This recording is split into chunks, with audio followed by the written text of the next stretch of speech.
Javier Milei vai assumir a presidência no dia 10 de dezembro. E quais são as principais medidas que ele fará logo no início do seu mandato? É super normal, e estamos acostumados, infelizmente, que a maioria dos políticos mintam ao assumir o poder. Ou seja, falam muito durante a campanha e na hora de realmente efetivar aquilo, muda de opinião, diz que não é mais possível ou muitas vezes deixa para lá e pouco é cobrado com relação a isso. O que chama atenção é que Javier Milei, na primeira entrevista, logo depois de ter ganhado as eleições, ele vem mantendo o mesmo discurso. Que assim seja, e ele é realmente alguém diferente, pelo menos no discurso. Foi o primeiro presidente liberal libertário a assumir um país, e não é qualquer país. A Argentina, que é o terceiro maior parceiro comercial do país. Eu, que sou um estudioso já há muitos anos da Escola Austríaca de Economia, na qual amparam as ideias do Javier Milei, estou realmente esperançoso por uma mudança na região. E veja, inclusive o G1, a Globo News, fazendo matéria sobre anarcocapitalismo, independente deles pouco saberem o que se refere. Mas essa matéria, esse assunto começa a tomar corpo e isso é extremamente importante. Ainda mais que quem apoiou Javier Milei no primeiro turno, acima de tudo, foram os jovens. No segundo turno foi uma lavada, mas no primeiro turno muitos jovens apoiando, portanto, mais jovens numa perspectiva de ideia liberal libertária para a próxima geração, e isso é extremamente importante. Vamos lembrar que ele deu uma entrevista também a Tucker Carlson, que foi a maior entrevista no Twitter, e eu fiz um vídeo aqui sobre isso, em que foram mais de 430 milhões de pessoas que assistiram, se expondo às ideias liberais, libertárias e anarcocapitalistas, e muitas delas que englobam a escola austríaca de economia. Então as ideias começam a circular na sociedade e isso já é um ganho brutal que temos que enaltecer. Pois bem, na entrevista que ele concedeu no programa de Eduardo Feynman no dia seguinte às eleições, ele falou dessas principais medidas que eu vou repassar agora, algumas delas, colocando trechos do próprio Javier Milei para que não fique apenas no meu discurso aqui. Pois bem, número 1, ele falou em reduzir o número de ministérios de 20 a 8 e ratificou na entrevista. Vamos lá. Bueno, ¿ya tiene pensado el gabinete, los 8 ministros? ¿Usted va a cumplir con esa palabra de 8 ministros solamente? Así es, Eduardo, y están todos trabajando, de hecho. Basicamente, os ministérios que ele quer manter: capital humano, segurança, infraestrutura, defesa, economia, relações exteriores, justiças e interior. Esses são os 8 ministérios que serão mantidos. Quais ministérios desaparecerão? Ou seja, desaparecerão como ministério: transporte, obras públicas, saúde, desenvolvimento social, mulheres, educação, cultura, ciência e tecnologia, trabalho, meio ambiente, turismo e esporte e desenvolvimento territorial. E vale uma observação importante: não significa que essas áreas não serão atendidas, significa que elas não mais existirão como ministério. Por exemplo, educação, cultura, inovação e saúde integrarão uma pasta do Ministério do Capital Humano. Portanto, as áreas continuarão sendo atendidas debaixo de um único ministério, como foi feito aqui no Brasil no governo anterior ao reduzir o número de ministérios. Assim você reduz o tamanho da máquina pública, porque vamos lembrar que um ministério vem carregado de penduricalhos e cada um custa milhões aos cofres públicos por ano. Portanto, o que a gente vê aqui não é uma diminuição das áreas atendidas, mas uma diminuição da burocracia e dos custos e levar muito mais eficiência. Só para ter uma ideia, o Brasil está batendo o recorde novamente, muito próximo do que foi a era do governo Dilma, ou seja, aumento da máquina pública. Número 2, resolver o problema monetário que aterroriza a Argentina. Esse problema monetário do endividamento público que leva o valor do peso a uma praticamente irrisório frente ao que era alguns anos atrás. Em 4 anos o peso desvalorizou 90% frente ao dólar e isso leva a uma inflação oficial de 150% ao ano. Portanto, esses problemas de endividamento que são os problemas das LELIQs, ou seja, os títulos públicos americanos que são passivos do Banco Central argentino. Esses passivos que precisam ser remunerados, ou seja, as LELIQs são passivos que precisam ser pagos, que precisam ser remunerados, são títulos de dívidas do próprio governo que estão maiores, os passivos estão maiores do que a base monetária e essas estão sendo remuneradas acima de 100%. Portanto, tem um custo gigantesco para o Estado que, ao remunerar essas LELIQs, ele precisa imprimir dinheiro. Para imprimir dinheiro, ele leva a um processo inflacionário ainda maior. Portanto, Javier Milei dará um fim a esse processo de impressão de dinheiro. Só que ele precisa resolver o problema das LELIQs. Como ele vai continuar pagando esses passivos? Como qualquer banco central ou empresas conseguem pagar os seus passivos? Pois bem, imprimir dinheiro não pode ser mais uma opção, portanto, eles precisam amortizar essas dívidas para não afundar ainda mais o valor do peso e impulsionar ainda mais a inflação. No fim das contas, dívidas se amortizam de duas formas: com fluxo de caixa que os ativos proporcionam ou diretamente vendendo esses ativos, que é justamente o que ele deverá fazer. Ele parece que vai vender ativos do Estado para que entre um dinheiro e ele possa amortizar essa dívida para que ela não seja continuamente crescendo e ele consiga resolver o problema inflacionário que causa esse alto endividamento e esse passivo das LELIQs no Banco Central. Veja aí. Nosotros lo que vamos a arrancar primero es con la reforma del Estado.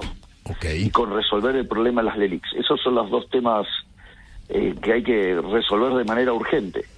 Es decir, usted necesita poner en caja las cuentas públicas muy rápidamente y necesita resolver el problema de las LELIQs para poder abrir el cepo. Ou seja, Milei não pretende levantar o cepo cambiário, o controle de capitais existentes na Argentina até hoje, até solucionar o problema das LELIQs. E levantar o cepo cambiário é completamente urgente para a Argentina voltar a crescer, como ele mesmo falou. Ou seja, não existe país com controle de câmbio, com taxas fixas, que levem a um crescimento sustentável no médio e no longo prazo. Isso é uma intervenção brutal na economia que mata qualquer preço e qualquer atividade estatal ou mesmo privada que controle os preços de forma artificial jamais levará ao sucesso. Portanto, Milei quer acabar com o cepo cambiário, acabará com esse controle, mas ele precisa resolver o problema dos passivos do Banco Central, ou seja, os passivos da LELIQ, para conseguir levantar esses controles de câmbio. E aí, ele justamente fala sobre isso. É muito importante salir del cepo para que a economia vuelva a expandir-se. É muito importante isso. Feito isso, ele poderá seguir com o compromisso de fechar o Banco Central. E ele até mesmo menciona que acabar com o Banco Central é algo obrigatório sob o ponto de vista dele, por ele ser imoral. E quando a gente fala de imoralidade, eu gravei um vídeo, inclusive, que está disponível na minha comunidade fechada, o link está aqui no descritivo, o QR Code está na tela, acesse, porque a gente tem conteúdos exclusivos, semanais e encontros mensais por lá, em que eu expliquei a divergência entre liberalismo e libertarianismo. Como a escola austríaca, como aqueles que se defendem o anarcocapitalismo, tem gente que defende a escola austríaca que não é anarcocapitalista, mas como os anarcocapitalistas, eles, ou nós que filosoficamente eu sou anarcocapitalista, achamos que a liberdade, o que impõe limite à liberdade é o respeito à propriedade privada. Ou seja, o Banco Central, no momento que ele toma parte do dinheiro das pessoas, quando ele imprime muito dinheiro, leva a um processo inflacionário e assim ele tira o poder de compra das pessoas, ele está infringindo uma dessas regras de propriedade privada, portanto ele passa a ser imoral. Com isso, depois de resolver o problema da LELIQ, dos passivos do Banco Central, e ele conseguir levantar o controle de câmbio, ele aí sim partiria para acabar com o Banco Central e fazer com que os argentinos usem a moeda que eles escolherem, que naturalmente hoje já é o dólar. Veja aí o Milei falando. la definición de terminar con el Banco Central es una definición de índole moral. Ok. Porque robar está mal. No inmediatamente, sí a mediano o largo plazo. Es que primero tenemos que resolver el problema de las LELIQs, o sea, entonces hasta que no podamos resolver ese problema, ahora, después el camino hacia eliminar el Banco Central, digo, es bastante directo y es una cuestión de en qué moneda se hace. Y usted sigue con la idea, dólares es dolarización. usted sigue con la idea, presidente, de dolarizar. Mi decisión es terminar con el Banco Central. La moneda que se elija es la moneda que elijan los... Depois disso, temos o terceiro ponto, que é privatizar a TV e rádio pública da Argentina para acabar com órgãos de propaganda. Vamos lá de novo. ¿Qué piensa hacer? ¿Cerrarla, privatizarla, dejarla como Yo está? no adhiero a esas prácticas de tener un ministerio de propaganda encubierto. Ok, ¿y entonces? Tiene que ser privatizado. La TV pública privatizada. Radio Nacional, Exactamente. lo mismo, Privatizado. privatizada Todo lo mismo. Radio Nacional. Todo lo que pueda estar en las manos del sector privado va a estar en las manos del sector privado. Ok, Tudo pode estar na mão do setor privado, como ele falou aqui no final. Veja, essa frase é extremamente pertinente. O que ele está anunciando é uma possível e provável onda de privatizações na Argentina. Veja aí. Todo lo que pueda estar en las manos del sector privado va a estar en las manos del sector privado. ok. Telam, que también pertenece al mismo Absolutamente. grupo. También, Absolutamente. también.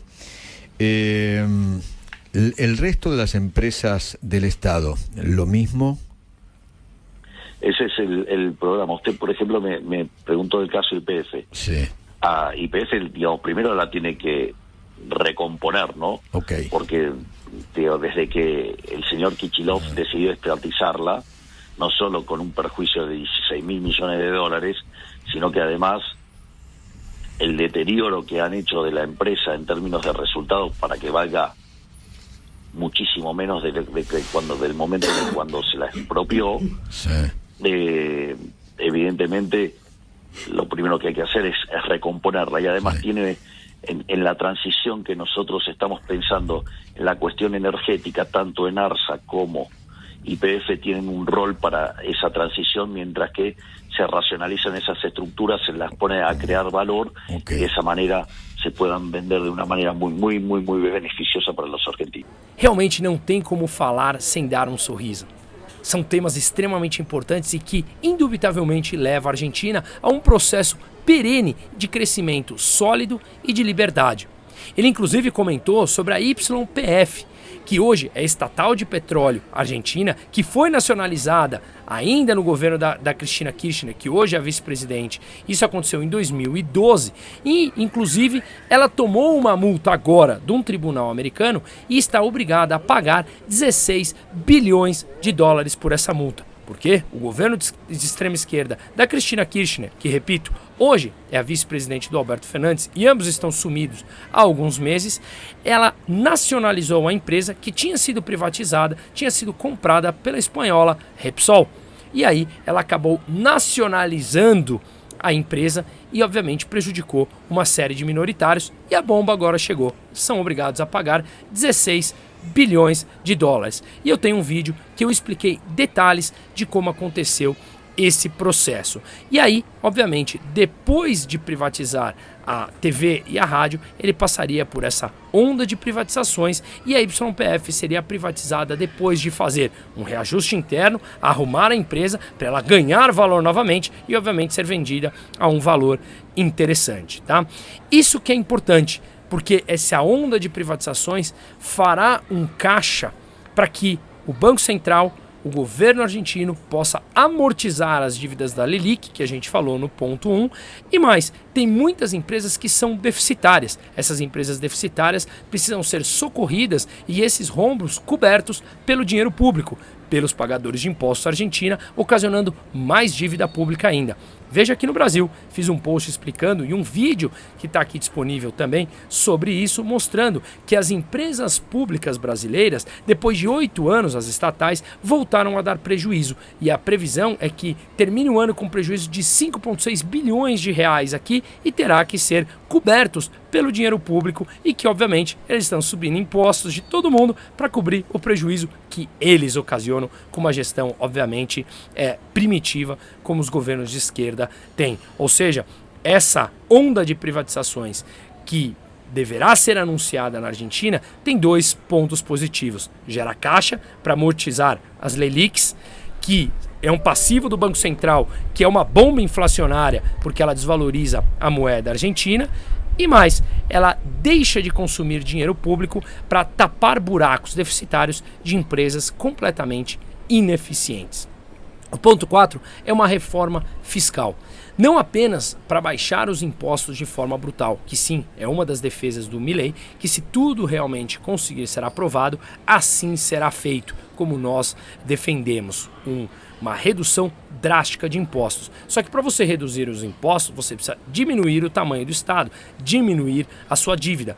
Esse processo da Argentina de deterioração da economia vem há décadas. Ele não consegue fazer isso em um mês, mas ele começa a desmontar essa máquina pública inchada, ineficiente, como eu mostrei nos pontos anteriores, para conseguir aí sim diminuir os impostos. Mas nesse momento inicial, mesmo que não seja possível diminuí-los de cara, o que ele quer é uma reforma fiscal para trazer uma transparência muito maior ao sistema. O que ele quer é manter 10 impostos e hoje tem por volta de 170 impostos na Argentina. Escute o Milei. O sea, va a haber una reforma en los impuestos. Exactamente, para que el sistema sea simplificado y no sea la tortura que es hoy. Son 100 y pico de impuestos. 170. Es imbancable. Exactamente. Tenemos que apuntar a un acuerdo con las provincias para llevar una estructura amigable que no supere los 10 impuestos. Claro. Piense que hay 160 que solamente recaudan medio punto del PBI. Claro. Insoportable. Entre los impuestos nacionales, provinciales y municipales es imposible. Por eso, es una trampa letal. Por lo tanto, digamos, necesitamos reordenar eso y eso lo tenemos, esa reforma está diseñada. No Brasil, existem 92 impostos, de acordo com o site do portal tributário. Mesmo que estamos muito próximos de aprovar uma reforma tributária, que eu já fiz um vídeo também explicando sobre isso, ela sim trará algum tipo de transparência, mas é bem provável que nós tenhamos o maior IVA do mundo. E falei nesse vídeo também sobre pontos que eu acredito positivo, mas que o saldo geral, na minha opinião, ele é negativo. Mas aqui vemos uma busca por transparência também no sistema tributário argentino ao reduzi-lo para 10 impostos. Que assim seja. O último ponto definido aqui é a liberalização de diversos setores, ou seja, desregulamentação de diferentes áreas, como por exemplo, acabar com a lei dos aluguéis. Para quem está acompanhando esse absurdo, essa bizarrice de intervenção pública que a gente vê em diversos países, tem em Nova York, tem na Alemanha, tem na Espanha, sempre orquestrado por governos de esquerda. Antes que pessoas que estejam assistindo falem, olha, se esses países fizeram, então é bom. Não, aprendemos a entender e a criticar as ações. São governos de esquerda que estão intervindo no aluguel. E o que representa o aluguel para o Milei, e o que representa o aluguel para a escola austríaca, e o que representa o aluguel para a economia real, para a vida real, aqui na vida real. Ela representa uma negociação entre as partes, acordos voluntários entre as partes, que essa sim é sempre uma troca muito mais ética e muito mais eficiente na economia. Então escute e veja como ele fala claramente que os aluguéis têm que ser pactados obrigatoriamente entre as partes de forma voluntária e não o governo intervindo e obrigando o dono do imóvel a alugar uma casa para ou outra pessoa a um preço determinado, porque isso causa disfunções e obviamente sempre dá errado. Escuta aí. Ley de alquileres, que es un verdadero mamarracho. ¿No es más simple guiarse por el Código Civil? Exactamente. Si está escrito en el Código Civil. Exactamente, hay que derogarla y entender que es un contrato entre partes. Punto. Lo único que ha hecho la ley de alquiler es generar daño. Okay. Lo terminó perjudicando a aquellos que quería proteger. Por outro lado, além de acabar com essa bizarra lei dos aluguéis que a gente vê em diversos países, inclusive na Argentina, ele também quer liberalizar o mercado das aerolíneas, das empresas aéreas. Ou seja, todas as empresas aéreas que quiserem operar no país terão liberdade para isso. Veja só. Ok, podemos entonces esperar una política de cielos abiertos en la República Argentina. La compañía que quiera venir, que venga. Que venga, así es. Libre competencia entre las líneas aéreas. Exactamente. Ok. Digamos, casi le diría que es natural para un liberal esto, ¿no? Obviamente. Nada mais óbvio realmente, como ele fala, para um liberal. Se uma empresa quer vir investir aqui, gerar emprego, por que não? Apenas cabeças primitivas fechadas da esquerda que acha que não. Cortes de gasto, estabilização do valor da moeda, privatizações e desregulamentações da economia. Esse é o primeiro passo de muitos para colocar a Argentina na rota do crescimento de novo. Muito boa sorte, todos de bem, todos trabalhadores, todos que pregamos uma vida muito mais livre, estamos com o Milei. Vamos adiante e viva a liberdade. Muito boa sorte, Argentina, e que siga impulsionando as ideias da liberdade e do livre comércio para passar para todos os países da América Latina, especialmente aqueles, inclusive o Brasil, que está preso nas ideias primitivas da esquerda.